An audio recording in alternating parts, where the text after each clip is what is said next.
Hello guys, naami karon sa Rotisado. Ano na ko kanang waiting nami sa among order. Naagin ano ko na ganing kuha ko na. Waiting nami sa among order. O na di ay tapos tanaw nato kung lami ha. Judge nato kung lami ba pasado ba sa ato pang lasa. Okay.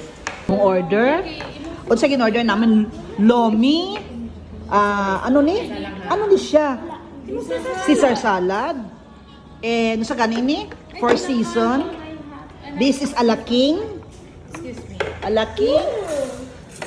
I-try natin ang food karon diri sa Rotisado din sa Mastersons Avenue sa Pueblo. I-try natin kung lami ba ang ilang food. Murag lami, murag pwede i-recommend sa mga tao ha. Pulatan ninyo ang video kung mahuman para nga maano natin.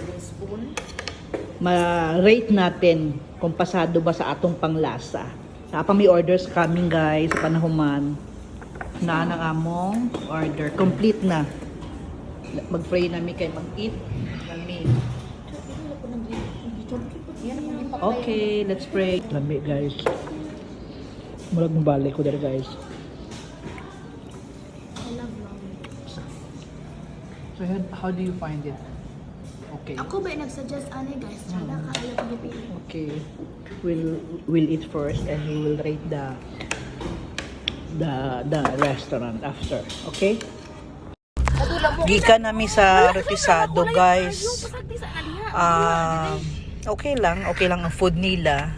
From 1 to 10 siguro mga 5. Okay naman ang chicken nila ug ang ilang bihon pero ang ilang salad, ang in-order namin is Four Seasons sa Caesar salad, alaking. Ang alaking, how do you find the alaking? Okay lang siya. Okay lang. Tapos, ang salad, di ko masyado type ang lasa sang Caesar salad nila. Kulang yun kaya sa laman. Kulang siya sa, basta, sa hog o sa ang lasa, lahi. Tapos, ang lomi nila, di ko type gid ang lasa. Murag aslum, murag siguro na saka, I don't know kung unsa.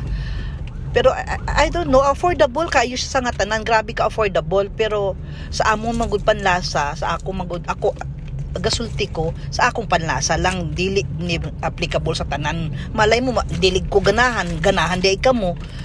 So mauna na ako masulti. From 1 to 10, mga 5 ra siguro. Very affordable, good siya, mga para pang students or ano, okay ra kaayo. Pero sa amin, ang nagustuhan ko lang yun. Ang nagustuhan ko lang doon ng chicken tsaka ano, the rest is I don't like it. Something girigya po no, mga palabok. Bye guys. Yun lang. Dili to sa